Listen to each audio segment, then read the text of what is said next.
December 3rd is only a few days away, and for anyone who relies on Social Security, there is important information that deserves attention. The Social Security Administration has confirmed payment details that could mean a meaningful deposit landing in your account this week. But many people are unaware that not everyone receives benefits on the same day, and the timing depends on specific factors that are often overlooked, including your birth date, your benefit category, and the date you originally filed. Across the country, thousands of retirees are refreshing their bank accounts, wondering why their deposit has not appeared, while others are receiving money earlier than expected.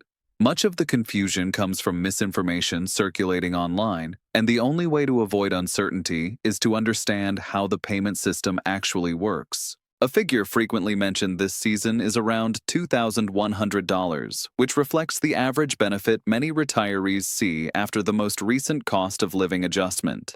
This amount is not guaranteed for everyone, and no two people receive the exact same benefit because it is based entirely on individual lifetime earnings, the age at which benefits were claimed, and the specific type of Social Security involved. The reason December 3rd is significant is because it aligns with a long-standing payment calendar that the Social Security Administration follows consistently each month.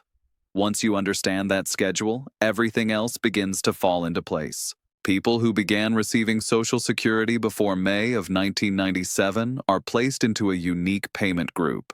Their benefits arrive on the third day of each month, regardless of the day of the week. This group also receives payments earlier when the third falls on a weekend or federal holiday because the deposit is shifted to the last business day beforehand. This year, December 3rd falls on a Tuesday, meaning deposits for this group should be received right on time. Those who began receiving benefits after May of 1997 follow an entirely different method tied to the day of their birth. Benefit recipients born during the first 10 days of any month are paid on the second Wednesday of each month. Recipients born during the 11th through the 20th are paid on the third Wednesday. Those born from the 21st through the 31st receive their deposits on the fourth Wednesday. This schedule was introduced to spread out payment processing and reduce strain on agency resources. That widely mentioned figure of roughly $2,100 represents an average after applying the annual cost of living adjustment. Each year, the Social Security Administration reviews inflation through the Consumer Price Index and increases benefits accordingly. The adjustment for the year 2024 raised benefits for nearly all recipients. But that does not mean everyone sees the same amount. A person with higher lifetime earnings, or one who waited until full retirement age or beyond to claim, will naturally see a higher payment. To better understand your own benefit, it helps to know how the Social Security Administration calculates it. Over your entire working life, the agency tracks your annual earnings. They then select your highest 35 years of earnings and adjust those years for inflation using a wage index. The adjusted numbers are used to determine your average indexed monthly earnings. A formula is then applied that replaces a larger percentage of income for lower earners and a smaller percentage for higher earners. This is why someone who earned modest wages most of their career may see Social Security covering around half of their former income, while a higher earner may see only a third replaced. Another major factor is the age at which benefits are claimed. You may claim as early as age 62, but doing so results in a permanent reduction. For someone whose full retirement age is 67, claiming at 62 locks in roughly 70% of the full benefit. This reduction remains for life. Waiting beyond full retirement age increases benefits by about 8% per year until age 70. For example, a person who waits from 67 to 70 receives roughly 24% more for life. These differences explain why two people with similar earnings histories might have dramatically different monthly benefit amounts. December payments are drawing special attention this year because they include the full impact of the recent cost of living adjustment. Rather than adding a flat dollar increase, the adjustment is a percentage applied to each person's specific benefit.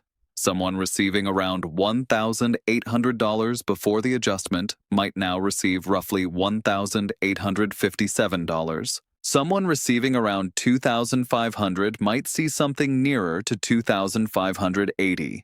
Exact amounts vary because Medicare Part B premiums are automatically deducted for many beneficiaries, and those premiums change every year. A portion of the cost of living adjustment can be offset by rising premiums, especially for those subject to income-related charges that apply to higher earners. Recipients of supplemental security income follow a completely different schedule.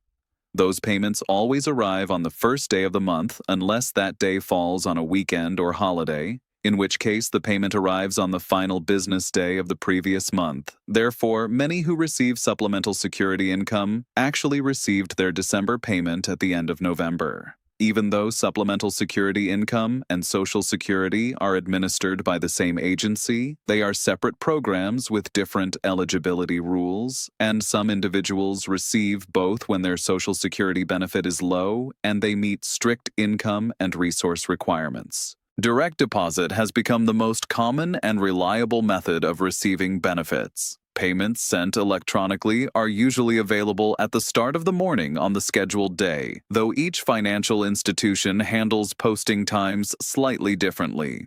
Paper checks are still used by a small number of beneficiaries, but these can arrive later because they depend on mail processing times.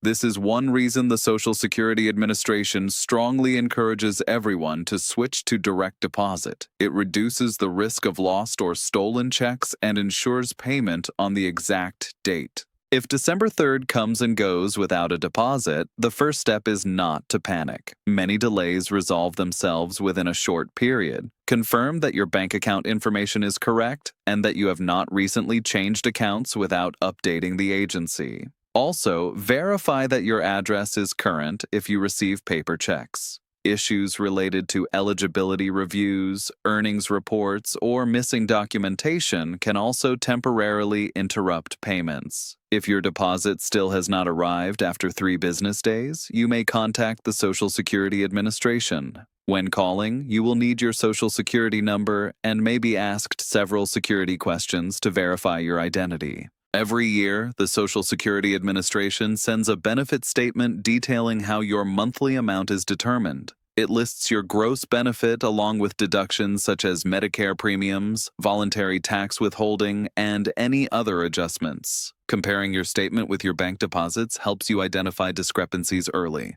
A smaller group of people may see different payment amounts due to the earnings test. If you are working while receiving benefits and are younger than full retirement age, you can earn up to roughly $22,320 in the year 2024 without seeing a reduction. Earning more than that leads to $1 withheld for every $2 earned above the limit. In the year you reach full retirement age, the limit is higher, around $59,520, and the withholding is $1 for every $3 above the limit. After reaching full retirement age, there is no earnings limit at all. There is also frequent discussion about the maximum possible benefit. For someone claiming at full retirement age in 2024, the highest possible monthly payment is around $3,822, a figure achievable only by people who earned the maximum taxable income for at least 35 years. Delaying until age 70 raises the maximum to nearly $4,873. On the opposite end, someone with limited earnings throughout life may receive a benefit closer to $1,000 to $1,500 per month. This wide range is why the average benefit of around $2,100 should be understood as just that, an average, not a guarantee. Every individual's situation is unique, shaped by career length, income patterns, retirement timing, and health coverage choices. Understanding these elements empowers you to interpret your deposits more accurately and respond effectively if something unexpected occurs. By recognizing how the payment schedule, cost of living adjustments, Medicare deductions, and eligibility rules all interact, you can navigate the December payment cycle with far more confidence. Knowledge eliminates unnecessary worry, and understanding these details ensures that when December 3rd arrives, you will know exactly what to expect and what steps to take if anything seems out of place.